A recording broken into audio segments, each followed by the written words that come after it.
Aries, we are diving deep. You are having a gorgeous wake-up call, some kind of grounding situation that is shifting you into a really powerful position. This feels like you are becoming the boss of your love life, the power player in love.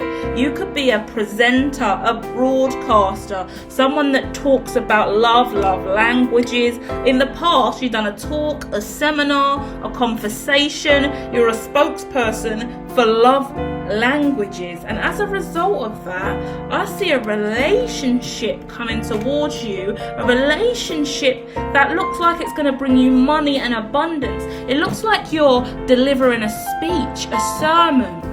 I get a feminine that has the angelic voice to speak on love, help other people find love.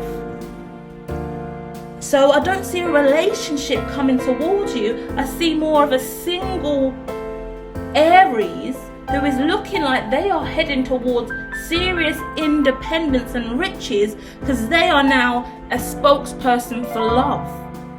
Let's dive in with the tarot for this because I'm super excited to know more. Hit the like if you resonate, but someone seems to be doing love connections, matching people up on dates, being a love guru, a love guide, being a consultant in love and relationships, soulmates, twin flames, love languages, some kind of person that's starting to specialize in that. And you're really, really good at it. You're helping people who have been through toxic situations in love, relationships that were based solely on sex, and you're helping them trust their intuition and level up so they could be more intimate, have better, healthier relationships. You're giving me a love guru. You could be do love readings on YouTube or be like a speaker. Feel free to add your details in the comments, share more, because you are evolving. You could be someone who does like, in my head I'm getting like Soul Whispers Tarot, which is a channel I really do love. She just does messages, loving messages, quite similar to the Dear Divine Masculine, Dear Divine Feminine that I have on her 7D Consciousness. But she uses tarot to give you stories, and it's gorgeous. There's loads of readers out there, like Mystic Moon used to do that, Twin Flame 1111 used to do that, Angelic Revelations I used to be obsessed with, Angelic Revelations 444, she used to do that. Who else have we got? Oh, so many channels out there that just do gorgeous readings and really deep dive and give you so much powerful insight. And I feel that for you, but I feel you like doing women's empowerment and getting women together to really learn their love languages and listen to their soul song and fall in love with the ideas of love, but in healthy ways. Especially if you grew up in an environment of domestic violence and abuse and struggling in single parent homes, then it's coming together with others who have struggled in love, who are now learning to love again. And there's loads of money in this. I'm going to look at this money situation here. The Seven of Swords has just come out on top of that. And then Ace of Cups. Ah, I see this straight away. This is really nice, Aries. A lot of people lie to themselves about happiness. I feel like you're teaching women and men who are open, but a lot more women dive into these conversations a lot easier than some men do, right? But it looks like there are some men at this event. But what I get is opening up about love and what works, what doesn't work, the roles we play in relationships, the power plays over money, falling in love for money, using money to get a man or a woman. Lots of people really think if I'm wealthy I can buy that person's love. That person's going to love me as long as I've got money, and when that money's gone, that love is gone. I always say that person loves you now you've got money, but if you are a homeless tramp on the street, would that person still love you the same? Would they be there for you if you lost it all tomorrow? If right now everything you had was swiped away from you and you were the only thing that remained, would they stay with you? And that's the wake-up call for a lot of people, because I think they realise, no, they wouldn't. They wouldn't care to be with me without it all. It's the extra benefits and the things that come with it that stimulate this person. A lot of people are accustomed to a certain style of life and have expectation for a certain kind of man that's going to provide them with a certain kind of lifestyle that they've never managed to accrue for themselves, but they are adamant that anyone they date must have this and must have that. The guy I'm dating must drive this car, but I haven't even got a driving license. The guy I admire must have this and that and wear this and that, but I can't afford it, but they have to have it and they have to pay for it for me as well. Unhealthy outlooks on relationships. And then a lot of women who grow up in single parent homes or on their own, they strive for independence all the time, every day. Don't need a man, don't need a man, don't need a man. That's how I grew up, which made me really, really independent in a really not healthy, toxic way.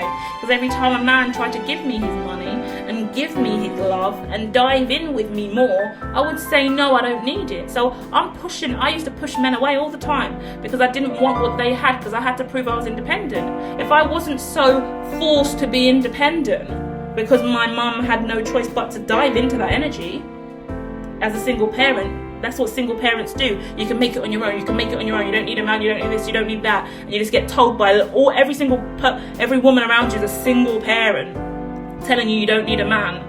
Wrong idea. Wrong way to grow. Wrong thing to be told. Valued and important, but without that kind of programming telling you don't need a man. You don't need a man. You probably would have opened up to a man and let a man do something for you. Blocked a man from buying you a house or a car or all the beautiful things that a man could have provided you with, but you didn't, because your programming's wrong. So I think we're talking so much in this reading about teaching other people about programs, the stuff that we tell each other, the stuff that we say, the things that we think is positive and loving in relationships versus what is not. Toxicity everywhere. Everyone will program you. Parents, brothers, sisters, family and friends, school, community you're from, neighbourhood. They'll all do things in specific ways. For example, everyone in kind of my community where they came from, they had a standard of clothes they wore, the way that they dressed. I didn't follow fashion because I rather spent my money on other stuff. I had interest in technology and staying at home on the computer and reading and typewriting and doing stuff in my room, staying by myself because I was clairvoyant and trying to manage my gifts and abilities as a neurodiverse. But if I decided to get it in with the rest of the neighbourhood, then I would have been a single parent on benefits living in a council house. That's what would have happened, because that's the majority of what's happened to everyone around me. Do you get what I mean? You follow the people around you and you fall into these categories and groups. You get to an age in life when you grow up and you wake up and you go, whoa, no one is responsible for me and no one is going to tell me how to live my life and no one is a role model for me but me. Because I don't want to end up like that person. I don't want to end up like anyone I've known. So actually, let me think about who I want to end up like. Oh, I'd rather be like someone who's rich and positive and spiritual. I'd rather be like Sadhguru. I'd rather be like Elon Musk. I'd rather be like all of these other people who have a very different outlook on life and actually show some kind of morality or riches. So let me try and go in that direction. I think my destiny's there. I can feel that's the way I'm being guided. I'd rather have a relationship like,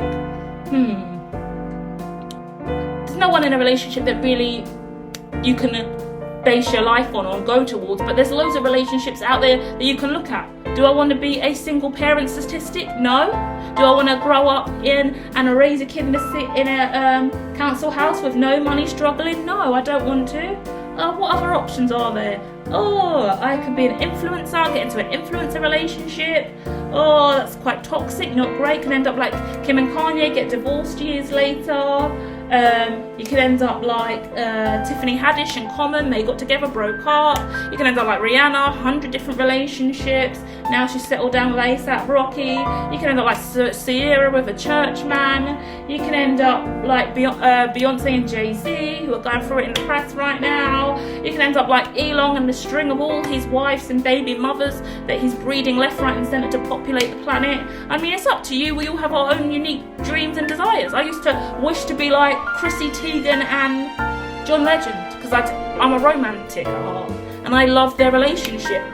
Chrissy does her own things, cooks, is cute and amazing and model and trolls people on Twitter all day, whilst John Legend just sings love songs about her. I mean, it's gorgeous. Do you get what I mean? But no relationship is perfect and they speak about the toxicity and the good times and the bad.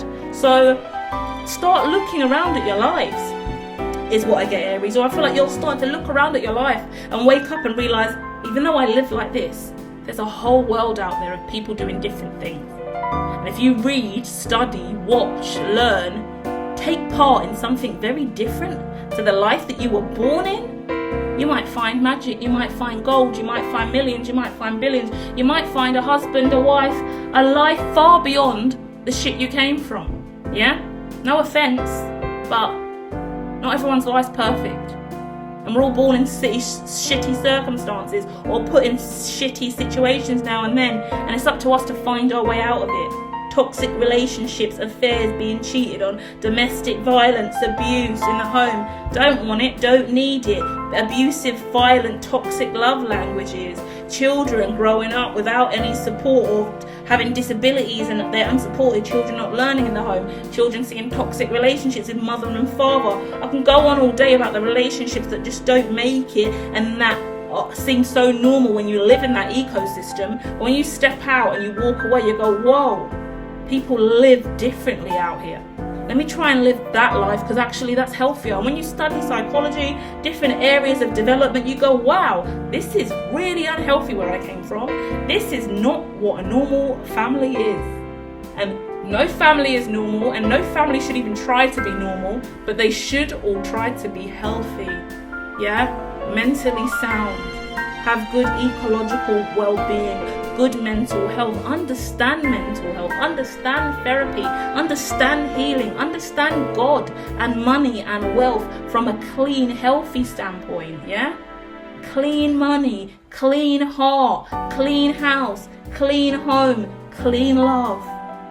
Let's go forward and teach the rest of the world about these positive things, because these are the things that change our life from toxic bullshit situations to new awakening and new profound love. Dive in, educate the rest of the world about healthy ways to love. But first of all, you find that love within you, because there's nothing worse than someone that preaches about a love all day, but they don't have that love in their life. So I hope that you are practicing what you preach and not just being an advocate for love, but having that love in your life itself. I do know readers who are married and settled down with their twin flame, and then I do know readers who are not, and they're still struggling the twin flame journey. And sometimes that's a wake-up call to go, okay, let me go inside myself and take some time to channel and discover my masculine and feminine, very in line with my divine masculine, divine feminine readings that I link to myself as well, and our yin and yang, because we've all got masculine and feminine, and to heal my internal views of stereotypical male and female, so I can yin and yang in healthier ways and attract a vibration that is more aligned to my love language and my gripes, my struggles, my challenges with man and woman, and how I have to be as a woman and show up and be everything the masculine wants, versus how I view the masculine will perceive me and what I need to do and be for the man of my dreams. You know, we all have our own ways of alchemically managing our chi and love and what we're destined for. So we have to be open to loving in new ways and communicate that effectively. And that comes from understanding why we're in a relationship, why we're married, why we're engaged, why we're dating, why we broke up, why we're single, why we're separated, why we divorced, why we got back together, and why we're at where we're at now. Yeah, single, together, departed, whatever it is, let's understand that and let's make sure we're learning about that, and then we teach what we learn to others, understanding that everyone is still on their own soul journey.